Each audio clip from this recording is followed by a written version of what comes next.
I would like to introduce my audience to Alabama Senate candidate Kyle Sweetser. Would you mind introducing yourself to the audience about who you are, why you first of all that changed from being a Trump supporter originally to being a Democrat to now running for Senate? Yeah, so I'm a former Republican voter. I was a Republican my whole life uh, until January 6th, really. But uh, born and raised down here in Mobile, Alabama, or down in Alabama. I'm actually on the road right now on the way to Birmingham, so I pulled over for this podcast. I've got a construction background. I started my own business in 2016, going in and out of people's houses, working on garage doors. And from that point, I kind of got to see the MAGA movement, how it, and the rhetoric of Donald Trump, how it was starting to change folks. Didn't quite know what was going on at first, but year after year, it was getting worse and worse to where, folks can't even eat Thanksgiving dinner with their own families anymore. In 2018, I got to see steel tariffs and how those tariffs actually work. They harmful. They're very harmful to places like Alabama, where we're 49th in income. And in some cases, folks down here couldn't get projects completed back in 2018 because of those steel tariffs, because of that high cost increase to finished steel products. And after January 6th, though, that was it for me. That's when I started speaking out. I started doing everything in my power to move people away from the MAGA movement. And through that activism, I made the right people mad, and I was invited to speak at the Democratic National Convention, where I delivered a speech about tariffs and protectionism, against protectionism, and the direction that Donald Trump and the MAGA movement was taking our country. So I'm running to rein in the executive office. I want to pass legislation that undoes the Supreme Court ruling that says the president's above the law. I want to reassert congressional authority over tariffs. And immigration's big to me too. That's number two. You look at really how Republicans have messaged on immigration, and how they've turned Americans against their neighbors here for political reasons. We need to find a solution. You look at what's happening right now. It's fiscally irresponsible. The national debt's out of control. You have these ICE agents that are getting $50,000 bonuses, while there's some teachers down here in the state of Alabama don't even make that in a whole year. Um, you look at in many cases it's unconstitutional what they're doing. They've now detained the same U.S. citizen three times without due process in Baldwin County, Alabama, sort of in my neck of the woods across the bay from Mobile. It's just wrong what they're doing. It's immoral. The way, though, especially that they're messaging on this immigration, it's not based on facts and data. They're just It's not. trying to stir up the base, and it inadvertently it's teaching people to hate each other. So we need to pass legislation that provides a pathway to citizenship for the folks that are here doing the hard work, that can't be replaced, that are a vital part of our society, vital part of our communities. We need to find a fair solution for those folks. We need to put this issue to bed. And the last thing I want to do is push for clean water initiatives. It's great for the whole country. I think it's the way to go on the environment, to focus on the water. We can win a lot of folks over on the Republican side, a lot of independents over, by just staying laser focused on the water and what we can do here. In Alabama, we are the most biodiverse state in the entire country. We are North America's Amazon. And some of these clean water issues here in our state could really be solved with somebody that's leveraging the platform, with someone that's really focused on the environment, that has a background on the environment. When the Deepwater Horizon blew here, out in the Gulf of Mexico, I went straight to work. Ended up working as a small boat captain, getting after it, keeping oil off of our beaches. So the environment really matters to me, but in a practical way. You look at Loudons County, Alabama here, one out of every three people has an intestinal hookworm, has a parasite. And this administration cut the funding to that community, and they called it DEI because it was a minority community, and that would have helped the economy and also helped health and safety here. So there's so many places though like that across the country. where we really need to use the government to help to make sure folks have clean water, to make sure folks aren't living in third world country conditions. We should really be ashamed of ourselves that we haven't focused on these issues. I I fully agree with all of that. To the audience, I just want to make clear that I met Kyle.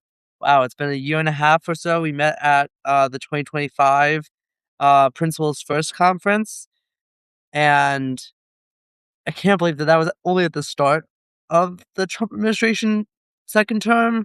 Feels like a lot longer ago when we met because of how long this administration feels like it's been going on.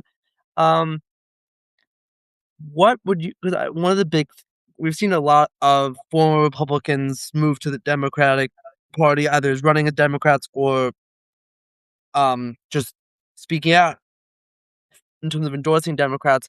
One of the main criticisms um that people like you get from people in the Democratic Party is, why should we trust you to um not be like a John Fetterman type, or to be someone that's just like a Republican policies in a Democratic like seat. Uh, That's kind of the main criticism. Obviously, you just said a lot of things that are actual Democratic policies, but I wanted to kind of ask you more about that. Yeah. So for one, Fetterman was never a Republican ever. Fetterman No. had a stroke. So, that's the Fetterman issue. That's not related to any, Yeah. Republican that crosses over. It's a completely different thing. And it's been a smear that's been used against folks that are trying to help our country. So here in Alabama, running as a Democrat is the absolute hardest thing to do, but it's necessary. It's what has to be done. Here in the South, we have these one party ruled states, and it's so important that we build a opposition party that's capable of taking on the MAGA movement. So that's what I'm dedicated to. You know, Look, this isn't something that I ever imagined I would be doing. I never imagined I would be vocal about politics. But it was a calling to me to see what was happening to our country, and to see it, from the eyes of someone from Alabama. You look around here, and you were growing up, and you wonder, rip your hair out, why we can't do better than last place in so many areas. So the Republican Party's had their chance. They've been, rolling it down here for 15 years, and they haven't delivered real results yet. So it's up to the Democratic Party, and I'm committed to delivering real results. Another thing that's really missing, the Republican Party lacks, the MAGA Republican Party especially, they lack compassion and empathy towards their neighbors, and I think it's just so important that we're able to have a functioning competitive party down here that has empathy. Yes, I would agree with that. I was wondering, are there any what do you think Democrats, obviously, like, Democrats have been struggling in Alabama to, like, catch traction besides people like Doug Jones, who's now running for governor, who I think will probably who has a very good chance of being the next governor of Alabama. Um, Democrats have struggled in rural America, in the South. Why do you think that is? And what do you plan to do to change it? And what have you done to change it in your campaign? So a lot of it has to do with messaging. And I've caught a lot of flack for this. A lot of it has to do with messaging. There's this divide between rural America and folks in cities. And one of the major divides here is over the Second Amendment. So federally, here as a Democrat, as a senator, I'm not going to touch the Second Amendment. I'm going to respect the rural communities. As someone that grew up in a rural area, that now lives in a very rural place, you know, folks in rural areas have a different mindset. When you go to bed at night, you know that it takes the sheriff's 45 minutes to get to your house. You Yeah. have to time how long it takes to get to the hospital. It's a different lifestyle. But I want to find ways to really bridge the gap. So, what I've been doing is focusing on the issues that unite us. And probably the more, I guess you could say, abrasive part of the platform would be the reigning in the executive office. But honestly, if you get these folks in conversations, many cases that are MAGA, and you say, "Hey, would you want AOC to have the same amount of power that Donald Trump has?" And you can get some folks to really agree that, it's clear the executive office has far too much power. You have a guy now that is holding our entire economy hostage. If you agree with him, disagree with him, it doesn't matter, because if someone else gets in there that you don't agree with, they're going to have that same power. The clean water issue, that's something I've never heard anything negative about Republicans. They are all for it in the state of Alabama. Water is a part of our culture. If you look at a map, we're covered in rivers. I think we have on the coast, we have such a small coastline, but we have one of the largest artificial reef programs in the world that's been largely successful by taxing gas rigs. And so we've actually done pretty well there. So a lot of the Republicans, they've seen some of these policies that have worked, like the Forever Wild program. And so they're very, they are very in tune with the environment. So focusing on clean water, though, that's something that we all agree on. And on immigration, as I said before, with immigration, with the Republicans saying that they were going to pass legislation and never doing it, and now we have this huge very divisive issue. Well, that was the Uh, plan. They wanted it to be a divisive issue so they could demonize.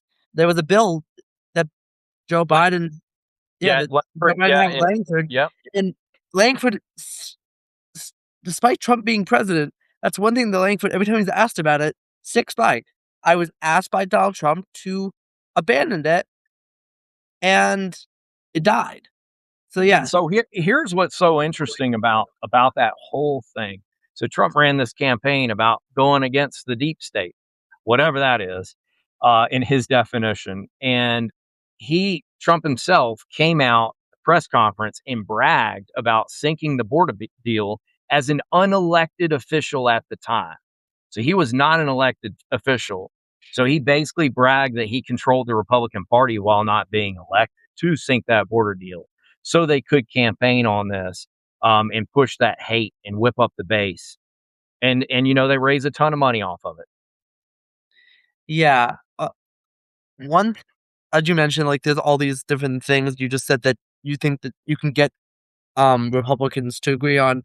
Are there any policies that you hold, that you believe in, that you think Democrats might struggle to, um, agree with? Like, 'cause obviously you said that you aren't gonna touch the Second Amendment.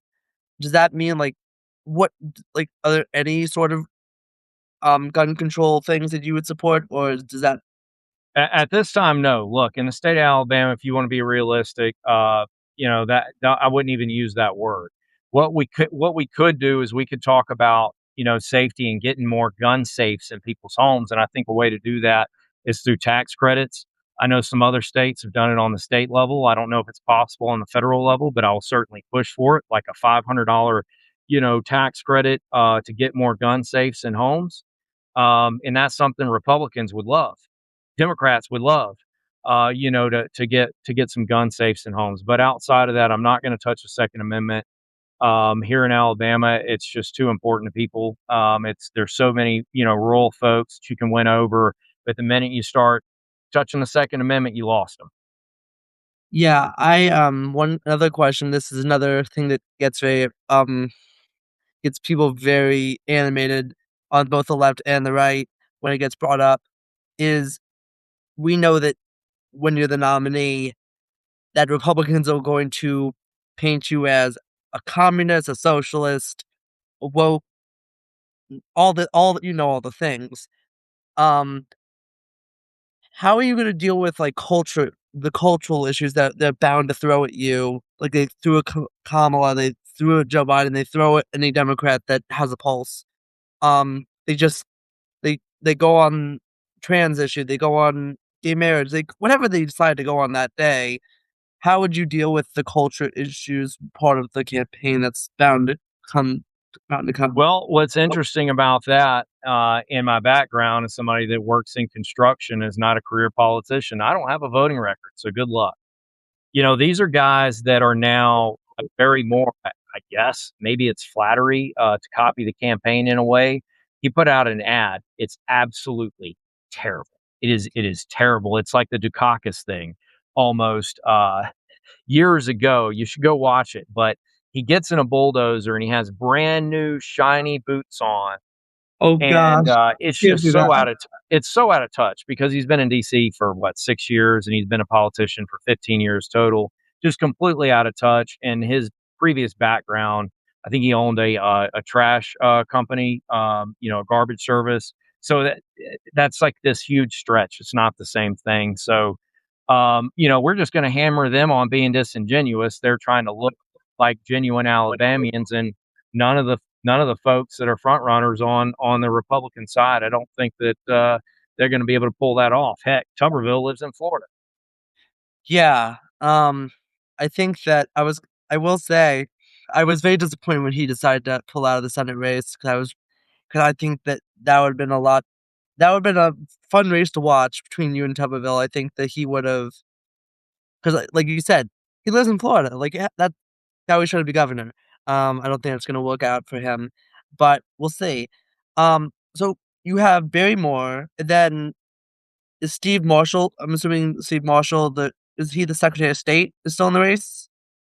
Yeah, so he's the attorney general. He's still in the race, but I've heard that there's numbers out there, and he's not doesn't So have a who is the shot. leading candidate? Is it Barry Moore? It's Barry Moore. Double Trump endorsed now. Trump put out another endorsement for him. What's okay? I don't know what the point of that is. Me neither. Maybe Just to prop him up. maybe he forgot he endorsed them. I don't know. Um, so on the immigration issue, because obviously this is gonna be a big thing. This is a big thing for Republicans. It's a really big thing for Democrats.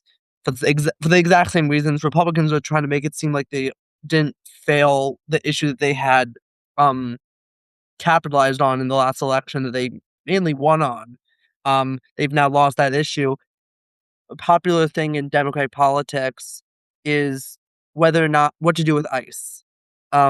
If and when Senate is taken over by House, the Senate and the House is taken over by the Democrats. What is your position on the future of ICE? So, what we have going on right now, like I said before, it's unconstitutional. I honestly think that we need to reform ICE. We need to reform ICE with something that is controlled more by Congress and the president has less control of, so we don't run into this situation again. Congress needs to start doing its job, and I think one of the ways to do that is to reform ICE in a way that legislators, our elected officials, have more of a say of what's happening.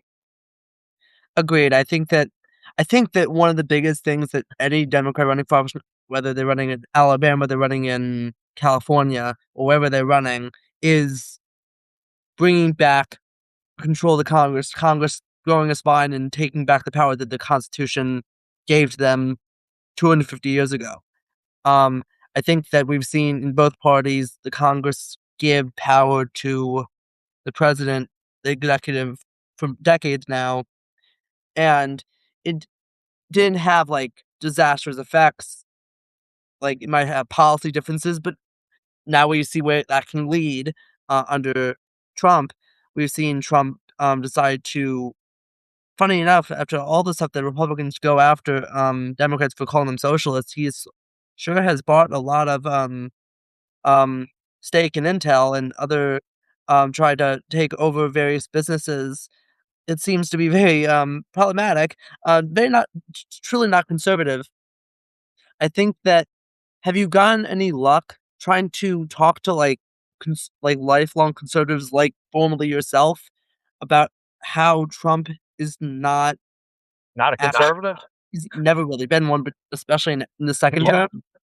Yeah, that's really it's really effective. Unfortunately, on the state level, we still do have some folks on the left that are they have decent sized platforms that paint conservative as that means that they're a bad guy and they subscribe to every single position that Trump is, and that's simply not true. As somebody that's come from that side, I can say the Democrats all have they're conservative in some ways and they're progressive in other ways. It's these labels that really hold us back. If you look at Yes. conservatism as, I think he deleted it. Um, who is the Speaker of the House, old Mike. He had the principles of conservatism on his page for a while, and they weren't defined, and it was pretty much anybody could agree with those on the Democratic side. It was like human dignity, Yeah, individual liberties, so your rights, and things like that. So yeah, that word, unfortunately, when we get to these labels, they are a way to break through to folks to try to say, hey, he's not conservative. If you're a conservative and Democrats share your values more, but unfortunately, it does get bogged down because you do have a pushback really from the extremes. And the extremes in our politics, I've learned, I don't think they want a solution. They're content with the chaos. Um, you know, my goal and my mission is to grow the Democratic Party. Um, Politics is a game of addition, not subtraction. yeah. So that's just so important to people to view it through that for people to view it through that lens. So we can try to find things. We can try to find that common ground, really, and put up an effective fight against this authoritarianism. I agree. I think that that's the main we definitely have seen that. I think that I grew up in rural America in New York, upstate New York, and my family was friends with both conservatives, Democrats, progressives. I even had I definitely some of my fellow students that I was friends with were even Trump supporters. Now, we didn't talk we tried politics. This was very again, I was a kid, so, like, it was a lot easier to do that then. This was also during the first few years of the Trump term. He was a lot different in his polarizing than he is now. I don't know if I could do it now with what he has done since January 6th and on. That's a very different animal. But I think that what's also interesting is that he's really gone into trying to offend as much of his base as possible, it seems, whether it be, obviously, his big part of his base was, wanting to release the Epstein files. That has been a huge deal. He's now gone after evangelicals by posting that, Jesus meme that I don't think that people have really, forgiven him for, or at least not a lot, not everyone. Right. How have those 2 issues resonated in your campaign and in Alabama with, independents and other conservatives you're gonna need to flip the state? Well, I'm gonna kinda jump away from that real quick and just tell you something that I think is so important. I went to the gas station the other day. I've been using my wife's electric vehicle, her Rivian, for obvious reasons, and she's kind enough to let me use it. It saves a little bit of money. But I stopped at a Love's gas station to get a coffee, and I wasn't even looking at fuel prices. And I got out, and there were 2 guys. They were screaming at the top of their lungs. There was a guy screaming, "Gas is $4.20." I mean, he was yelling.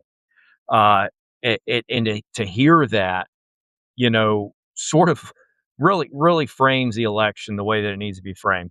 The president has, and we can say this for a fact, he has taken actions without Congress, without a plan. He apparently didn't have a plan. He thought Iran was going to be Venezuela. If he had a plan, maybe it would be different. He had no plan. You now have oil infrastructure destroyed across the Middle East, which doesn't get talked about enough. If they reopen the strait, what are they going to load those ships with if multiple facilities are completely destroyed and port infrastructure is destroyed? So he is to blame for high fuel costs right now. So I think that the affordability is going to be it's going to be at the top for winning over uh, bringing Republicans to the Democratic Party and being able to message to those folks in a way, hey, Democrats aren't scary. They're not what, MAGA tells you they are. They're good people. They're caring people. That you share their values. You share values more than you do with MAGA. We just got to break through that tribalism. But, there are issues like here in the state of Alabama where we are the birthplace of the civil rights movement, and you have the MAGA movement, which is now moving to erase that history. It's moving to unseat these minority positions where, 25, 30% of the folks here in the state of Alabama Black Americans here, and so you know, they're trying to erase their uh, their ability to be represented, which is absolutely horrific. That's going to motivate the base. So I think those two issues combined, and we really, talk about democracy, and especially people that are looking at that really have that understanding that this administration is not operating in a way that embraces American values. Yeah, I think that those issues are very big. I think that I already prior to the war in the Middle East starting, I already thought that Democrats were bound to have a really nice sweep in the swing districts, like, and win a lot of those races. But what the Iran war did, and what it's continuing to do, and getting worse and worse by the day because of the longer and longer, the more gas prices are going to go up, skyrocket. You're seeing um, products that are connected to all of this be restricted, and eventually you're going to see empty shelves. Um, and you're seeing all of this stuff happen at the same time, and then you're seeing Trump, who talked about who maybe not himself is, but like his base is sort of the isolationist, and he's like kind of going to the rescue of a foreign nation.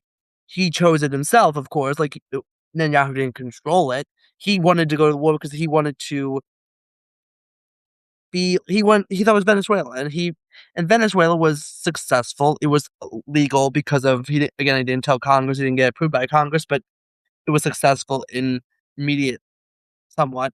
Um, but I think that now you're gonna see states like Alabama, states like all across the South, all across the country really move more toward and likely flip because of people vote with their wallets, and that's no matter whether it was 1990s with James Carville saying it, or it's 2026 with almost anyone else saying it. Is it's still the economy stupid? Like it's not gonna change. Um, and so are there is there anything that you would um, I guess, do differently from the Democratic Party on, like, in the non-policy, but just, like, how you, like, present yourself in the Senate? I think that obviously would you support, for example, obviously, this is a big conversation among the inside baseball people, um, is would you support, Chuck Schumer to be our leader again, if you were to be in Senate? Well, this is what I care about right now. So far, I haven't seen any plan for the affordability crisis. And I haven't seen any real tangible plan for healthcare. I want to see Senate leadership, whoever comes up with actual plans that we can get behind. And I think that's how everybody should take it because those two issues are very important. They're important, to the, the majority of Americans, which happen to not be the political class, the activist class, but that's what really matters to people. And we need to have leadership, and I will support leadership that is able to put together a coherent plan to get these things done. I think it's so important, and it's really a necessary step to win back the trust of the American public. People don't trust our government. People don't trust our elected officials. So it would be so important. It is so important for leadership to come out with actual plans that we can get behind. So I'll get behind whoever comes out with those plans. That makes a lot of sense. I think that on healthcare, there's a lot of different proposals going around from across different spectrums of the party. Would you support a whatever people call it different things, but either it's Medicare for all or universal healthcare? Would you support that type of proposal? Well, yeah, I think we're going to get a single payer at some point. I don't want to get ahead of what folks are working on. I think that that's the direction the United States is going to go. I don't know how long it's going to take to get there, but I think everybody needs to embrace the fact that it is going to happen. I think that's going to be the future. So I'm not platforming that right now because um, it would be easy to throw that slogan out there, but it would be dishonest and in a way that there's not a plan to get there. So let's see somebody come out with a plan. Let's see the Democratic Party come together behind a plan. But that's going to take leadership, making stepping out and saying that. So saying that they support that. But yeah, we're going in that direction. So leadership is able to put something together that makes sense, and how we get there, I'm all for it. And so what is your current platform on like, what have you been talking about on your platform in terms of affordability? Like you mentioned, obviously that's a big thing all across the country. What is your main ideas? All right. So for one, we need to reassert congressional authority over tariffs. I'm sure most people know me at this point. I can't stand tariffs without going through Congress, especially. I don't think there should be any tariffs on food or clothing. That's just insane to me. Folks are struggling right now. I think we need to suspend the national gas tax for at least a minute until folks catch up. And really, because the government has taken this action or used these illegal tariffs and rigged markets, and in some cases probably permanently increased the cost of some goods, I think it is time we start looking at raising the minimum wage. And I think there's a way that we can really speak about raising the minimum wage that will win over even small businesses if we talk about select tax cuts at the same time for actual small businesses, for people that work their tails off working 72 hours a week. So if we can talk about raising raising wages and cutting taxes for the folks that need it. The folks that need it. I think that is just super important. I think that'd be a huge help. I fully agree with you. I think that that seems to be a very common sense proposal. I think that most people can agree on that. Um, would you support the rollback of the Trump tax cuts for the ultra wealthy that have also skyrocketed inflation and made things more unaffordable for everyday Americans? Yeah, I think that we need to create a new policy though. Like I said, something where we're raising wages and cutting taxes. So I'm going to leave the platform basically at this. I'm not going to talk about increasing taxes at all because that's a bad phrase down here, a bad word. It gets twisted, even if it doesn't apply to 99.99% of folks. And we're just going to talk about select tax cuts for the people that work their tails off, for the people that keep our country running, for the families that are struggling, and for small businesses to help get them off the ground. No, that makes total sense. I think that I think that we have to, as someone who Yeah, grew I up in see somebody put a comment in here, 7.25 minimum wage. Yeah, look, we're dealing with that in Alabama. It should be illegal. That's atrocious. No one in America, no one on earth should be making that little. That's absolutely insane. That's not a living wage. agreed. I think that the thing is, the last time the national minimum wage was changed was before the Great Recession, or like right around that time. A lot of things have changed. Things are more expensive, and we haven't changed it at all. It's the thing is, you can talk about the number that you might want to raise it to, but I think that whatever number you raise it to, you have to add a provision also in there to adjust it for inflation for the future, so it can have a known. You will always know that it will go up as things get more expensive over time.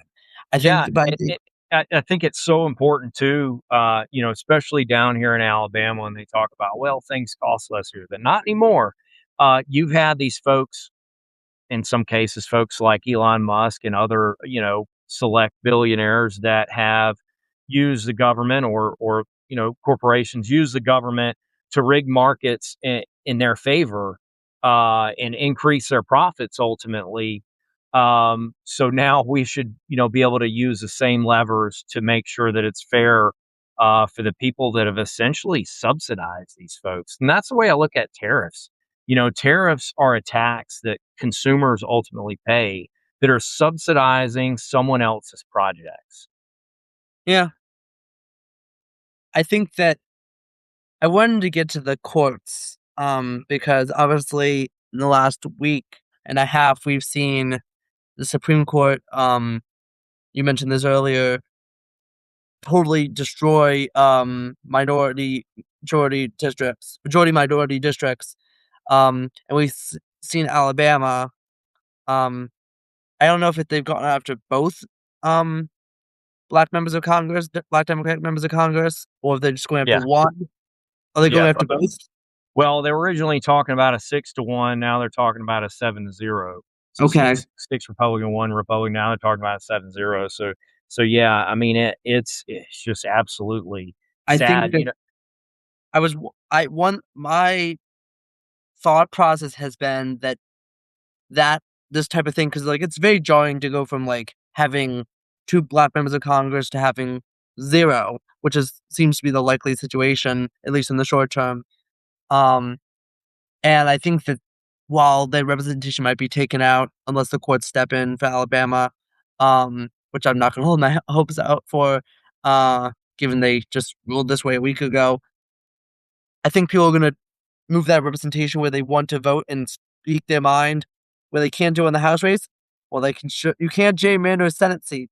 You can't gerrymander a governor seat, and I think you're going to see situations like you and Doug winning because the people are like, okay, well, if I can't vote for if I can't vote for a Democrat on the my district wide level, well, if I can't vote for a someone who can represent my interests, I'm gonna vote. I'm gonna show up and vote statewide. Is there anything Democrats can do or that you've seen people move in Alabama to do since you are there to fight back against this plan to gerrymander the state? We have to win. Yeah. That's how we fight back. We got to get enough people to vote.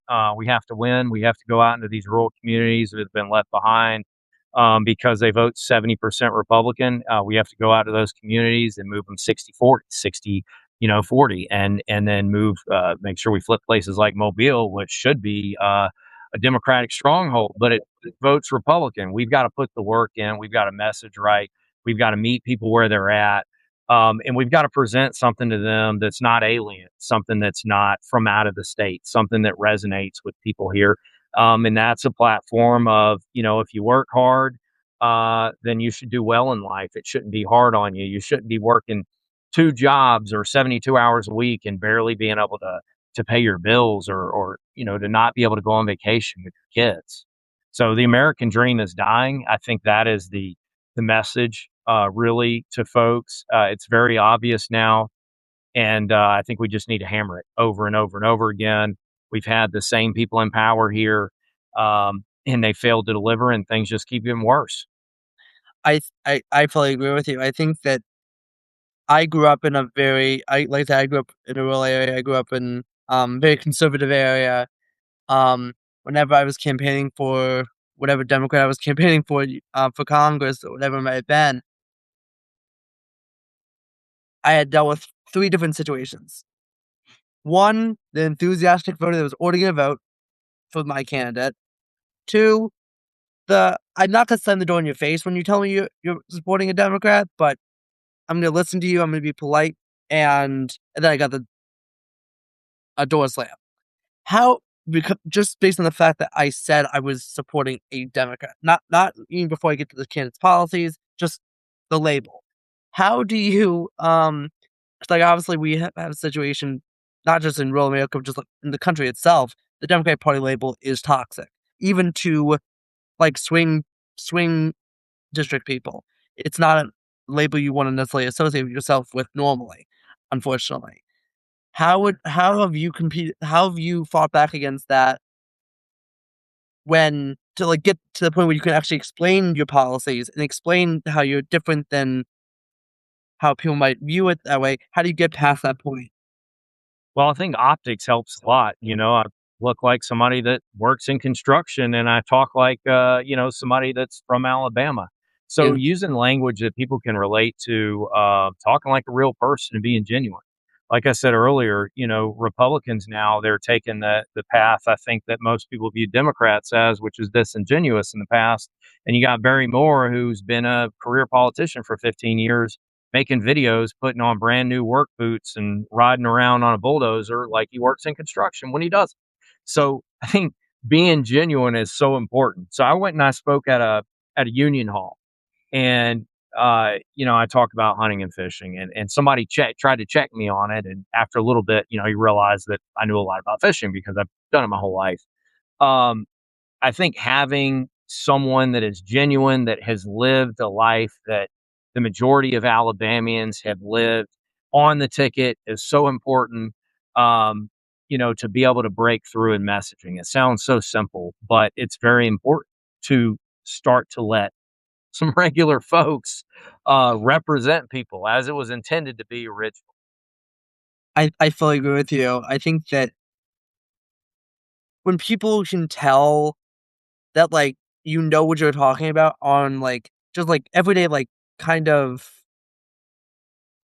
just, like, everyday things that aren't even political, they're just, like, hobbies that people like to do, like you said, fishing and all this different stuff. I think that one of the most offensive things that you can, do in a rural area is when someone can tell that you are wearing new boots or, like, any new, like, clothing 'cause that are related to farm.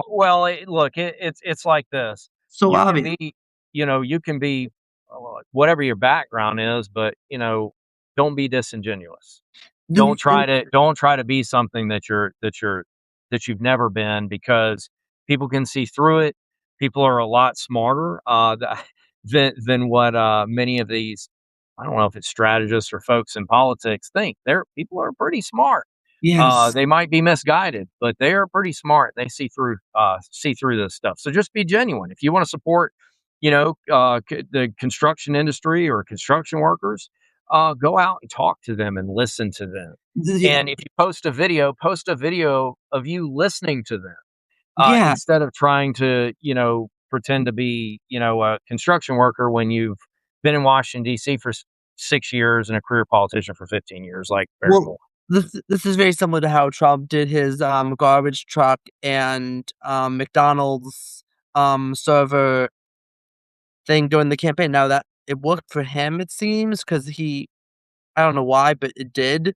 Yeah, Um, he wasn't pretending though that he was a McDonald's worker. He was just showing here, yeah. I and that's what I'm saying. Like, if some of these folks, they want to try to, change their image completely. And while that might have worked in the past, it doesn't work anymore. I Uh, think you know, you use your lived background, take it into politics, and if your lived background doesn't work, you have no place in politics. Get the hell out of there. You're supposed to represent. yeah, I think that you're seeing a situation where, like, obviously, like, these people could survive a lot longer because they had big money, um, able to back them up through, Citizens United, allowing it to kind of run wild and have no real limits due to, Supreme Court allowing that to be the standard. Would you support if it came up for a vote, to overturn Citizens United? Yes. Great, easy answer. I think that also people like it when politicians or no, when people that are running for office just have a yes Just say or yes no. with not 15, yeah, not a paragraph or 15 Like, sentences or whatever behind. sometimes my favorite part, like, when they have the debates is, like, when you do the yes and no section, like, when you get to, like it's but the things I've never been able like, you can tell that, like, almost every single time you have one of those debates, when you have that section, no one can ever just, like, stop. They say yes and blah, blah, blah, blah. It's Right, very simple. I think that most people can understand that money in like, when you get down to the root of it, most people don't like money in politics, whether it's Republican, Democrat. It's like they view it as, like, they don't want the other side's money into politics. Like, obviously, Republicans focus on George Soros and all these other people, and Democrats focus on Musk, and no matter who it is, people don't like each other's boogie people in in their, races. And I think that would you support, ending stock trading? yeah. Great. Would you support, um, banning obviously, you saw in the Senate, so it might not even be an issue by the time you get to the Senate, but, um would you support ending, making so people couldn't enter prediction markets? Yes, there should be absolutely none of that. The fact that this is even up for debate, like, I would love to like, we've the one good thing about the debate on this in the House is that who's gonna, like, come out and speak saying, "I'm against this," 'cause it automatically outs you as, like, but you saw them stock trading, so people will do it. But because Yeah. there's one thing that I think that we've seen in the era of Trump is shame has left politics. Like, people have just, like, they're not willing to, like, they're like, I yeah, I'm gonna object to stock trading ban because, yeah, well, it's clear that you're doing it because you're benefiting from it." But, this is an issue that is more, I don't know if there's an active effort to get it done, but there's a lot of anger when Joe Biden, um, in the last month or so before he, left office, pardoned a bunch of people.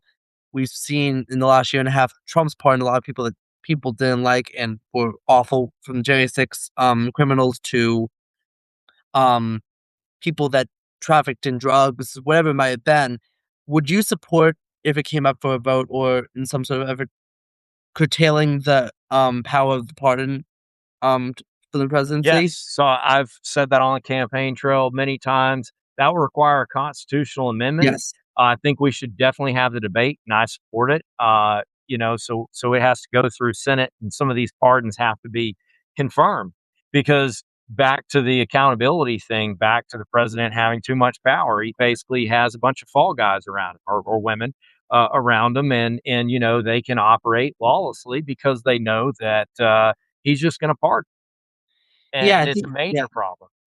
I think that there was a lot of talk, that about whether or not there was, various people have perjured themselves, um, on whether it be the Iran war or more specifically, more prominently, the Epstein file, when that's been talked about on the House and Senate floor.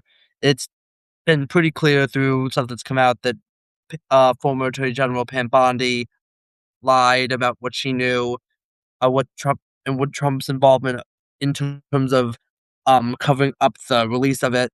I think that people are very, I think I would say, vindicated about the Epstein files, but, like, there was obviously this belief among a lot of Trump supporters, a lot of, Trump's base, that there's this massive cabal trying to hide this group of people that do these awful crimes, and now they voted for Trump, who seems to now be doing just what. Now, I don't know what Trump did or did not do. What we do know is that he's been hiding it and doing everything in his power to fight it coming out. We're almost, what, like 8 months past the, bill that he signed that was passed almost, like, unanimously by both house chamber to force the release of every single file minus the people's names, the victims' names, and he still has released, like, less than 10% of it. And it's been, I think that we've seen every time, whether it be the war in Iran or any other effort, there's been talk that that's all an attempt to add another distraction from, and notice we're not talking about the Epstein files as much as we were a Yeah. couple months ago. Yeah. Well, it's going to come back and bite them on this year in 2026. But Eli, I got to get back on the road. I got Yes. to get to my next place here. Man, I really appreciate the opportunity. It was a Yeah. great conversation. Yes, I Never appreciate it. so Would you mind telling the audience very quickly, the dates of your, primary? Yeah, the primary is May 19th. If you're in Alabama, I'd really appreciate your support and your vote. Of You can course, check thank me you. out at my website at kyleforalabama.com. That's KYLEFOR and then alabama.com. Also across social media, I have every platform except for Truth Social. I think every platform. And it's at Kyle for Alabama. Thank y'all. Great. Thanks, Great. Eli. Thank you. All right. Have a good one. Thanks.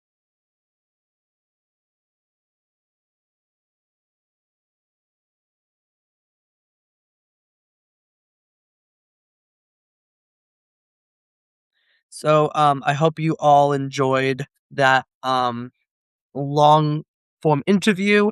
I will be doing more of these in the coming days and weeks. I have an interview with um, Missouri's second congressional district candidate Fred Wellman, who's also a host of On Democracy um, at Midas Touch. He'll be interviewed on Wednesday, and I have several other candidates lined up, and I'm working on many others. I highly recommend subscribing. I have both free and paid subscriptions. They offer the same content, and because I don't paywall any of my content, and but my paid subscriptions support the type of work you just saw, and those are $12 a month or $100 a year. I hope you enjoyed and have a great day.